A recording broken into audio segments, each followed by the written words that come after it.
They still haven't found the body. She said her name was Chalis. The cops found her wandering along the bridge, confused, dazed.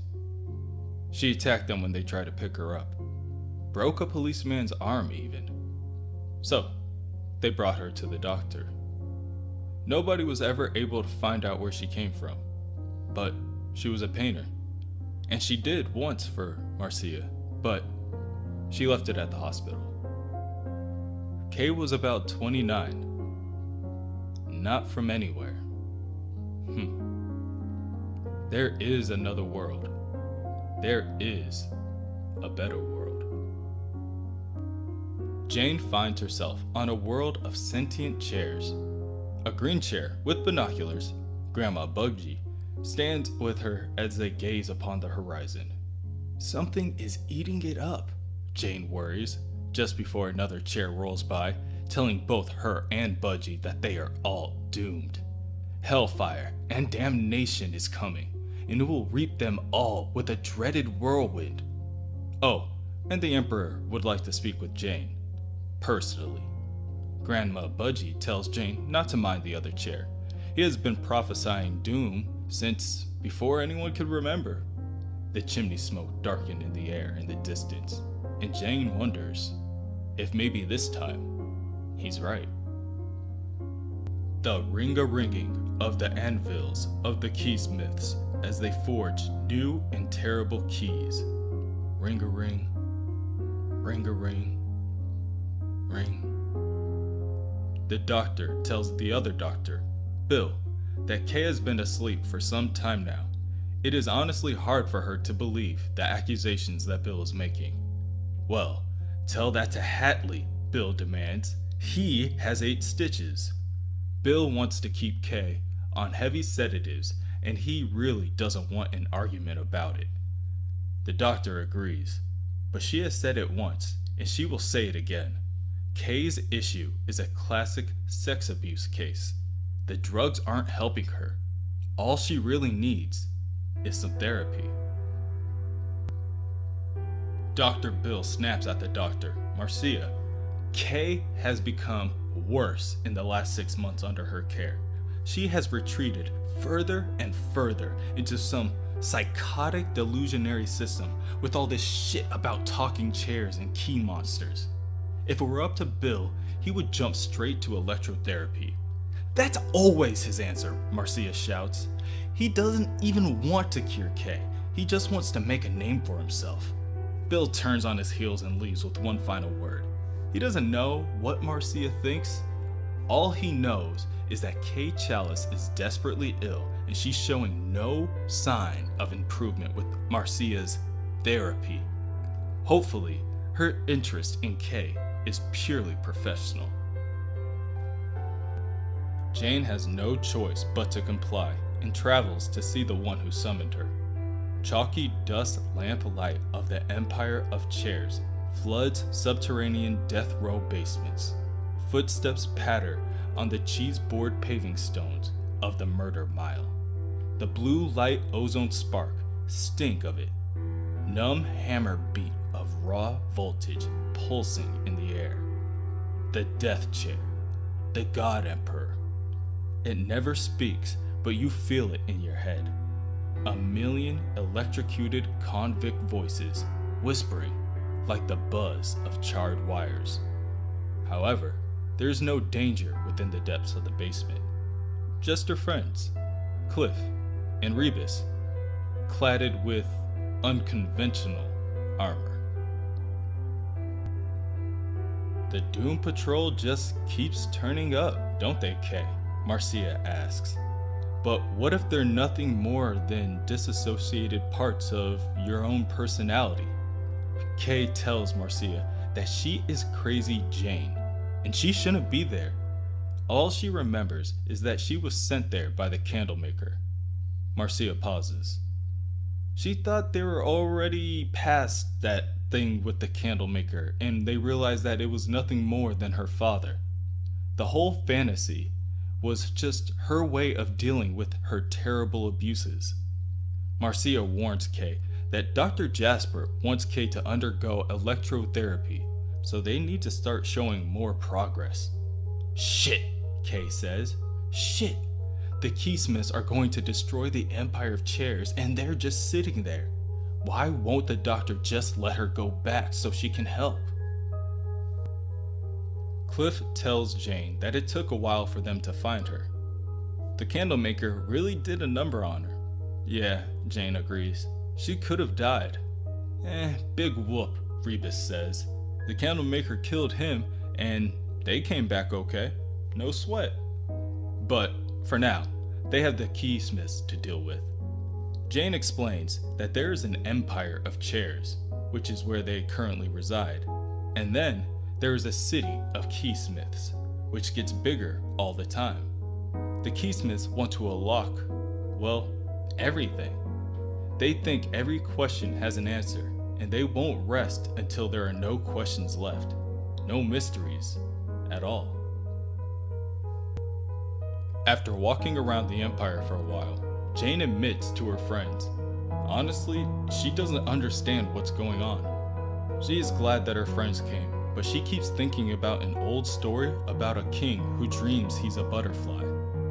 And then, when he wakes up, he doesn't know if he's a king waking up from a dream of being a butterfly, or a butterfly dreaming he's a king. And Jane just can't help but wonder, is she the king? Or is she the butterfly? Or maybe she's the dream. Jesus, says Cliff. Lighten up. Bandaged hermaphrodites, metal men, keysmiths, scissor men, men from nowhere, all seem to represent faceless forces of authority. But it's an authority that's incomprehensible and inhuman. Red Jack, the shadowy Mr. Evans, the candlemaker. They're all nightmarish male oppressor figures, the omnipotent bad father. As Marcia pours her coffee, she keeps thinking about the case of Jungs. The girl with the demon lover who took her every night to a magical kingdom on the moon where she was a princess. She was an incest case too, and Jung cured her. People like that, people like Kay, inhabit a world where everything is alive and significant. So people like Marcia cure them. She thought Kay liked her, but in the end, Marcia is just another keysmith. Jane warns Cliff as she sees the ominous smoke rising to the sky in the distance. It's time. She rushes up a nearby stairwell to warn Grandma Budgie. Budgie tells Jane that there isn't much time left. But Budgie gives Jane a mystery coin and tells her to take good care of it. All the chairs agreed that Jane must be its protector. Rebus is the first to see the attackers. Bleach white, gaunt, faceless creatures with keys protruding from their would-be noses. Thousands of them, running so intently that some fall, forcing them to use their hands for balance. Their ferocity is terrifying. Dr. Marcia gets a call from an orderly with horrible and unexpected news. Dr. Jasper, in her brief absence, decided to commence with Kay's electrotherapy. Marcia hangs up the phone and rushes out the door in hopes that she still has enough time.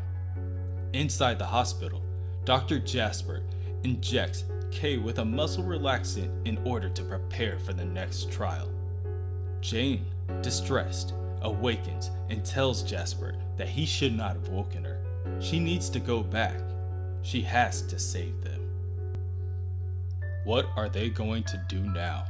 There is no end to the keysmiths' numbers outside the city. The whole world belongs to them now. However, things are never as they appear, Rebus states, and flies off to get an aerial view of the area. Jane calls out for Rebus to stop. It's too dangerous. Don't! Jane mutters as they stuff her mouth with gauze and place a damp rag on her forehead. But it's too late. Dr. Jasper has already made his decision. They turn on the machine. The keysmiths break through the front gates and leave only destruction in their wake.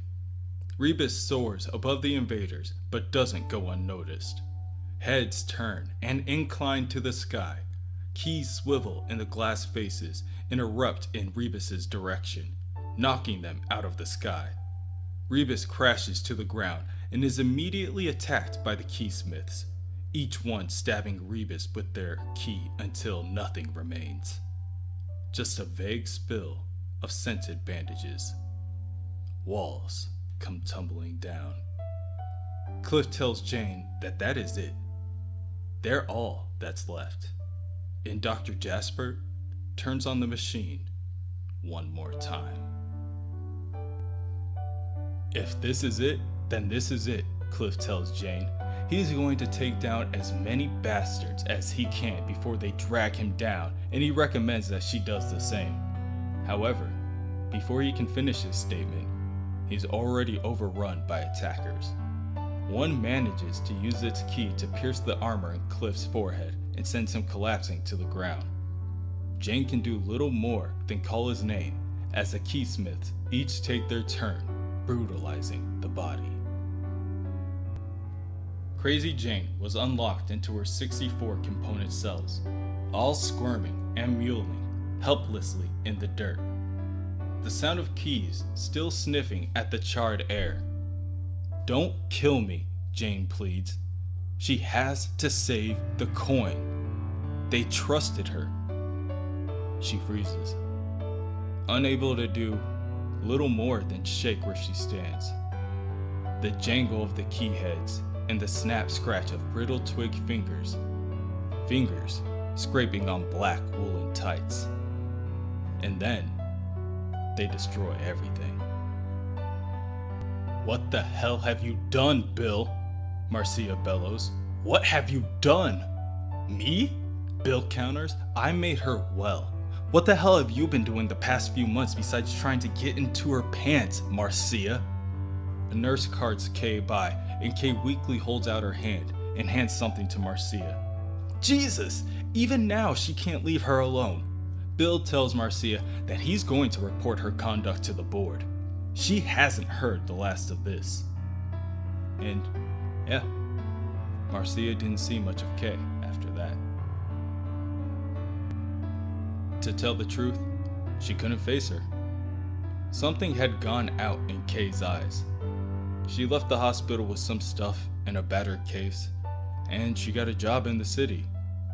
She worked all day, slept all night, went back to work, ate, watched TV, shit, slept all night, like everyone else.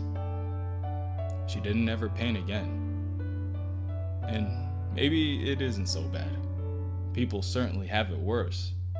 But Marcia keeps thinking of Jane standing on the battlements, overlooking a world that burned and sang with strangeness. A world where chairs weren't just something you sit on. Just yesterday night, Kay walked out of her apartment and left a note. It's not real. She left a note and went to a bridge, and they still haven't found the body. That night, when they were wheeling her away from the ECT, when Marcia ran out to hold her hand, Kay pressed something into Marcia's palm. A coin. Marcia looks at it and smiles weakly. She hopes they never find it. She hopes they never find the body. There is another world. There is a better world. Well, there must be.